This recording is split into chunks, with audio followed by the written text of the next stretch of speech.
क्या पिंडे भैया हाँ? देख माल लुगाई वे ऐसे कहा ठंड लागे एड़ोड़े वे अरे मारे मियाँ बुआड़ो है कन्ना फूटा करने अरे भाई मुई घोड़ी माते बेन वानरे गाड़ी है वा घोड़े लेते तो ઓટો અંડારું તો ગડું गधो नहीं ना घोड़ा तो પગ નીચે ગજીતા બા अरे वो हाइट में नहीं उनको तो અંબો સાવ આવે तो एक काम कर आज को दारू मन पका मुंह पन्नी हो रहा હું માનું તોય તું પટનીવાળા ન કોની अरे वो हो सके मन खाली ઠીક હે ભલે हाँ હા देख माल लुगाई मो को धर्म पत्नी કે તું જ કહી દે કોઈ પાકડીલા ટોળી કહી દો अरे वो प्रश्न है ઠીક હે हाँ ઠીક હે બા देख माल लुगाई मो को धर्म पत्नी ઓહો ઠાલુ ગઈને ઠોકા ધર્મ પત્ની तो मां हारन का कहनो હારાન કેનો ધર્મશાળા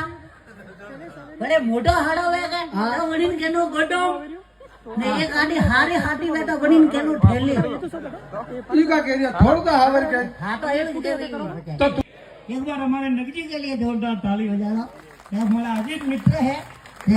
कि मुस्कुराहट का कोई मोल नहीं होता, कुछ रिश्ते अलग होते हैं, उसका कोई तोल नहीं होता। यूं तो मिल जाते हैं हजारों लोग राव में, लेकिन हर कोई हमारे नगजी जैसा अनमोल नहीं होता है। एक बार जोरदार ताली सब हाथ ऊपर जोरदार ताली बजा लो क्योंकि आज खुशी का मौका है। आज तो थोड़े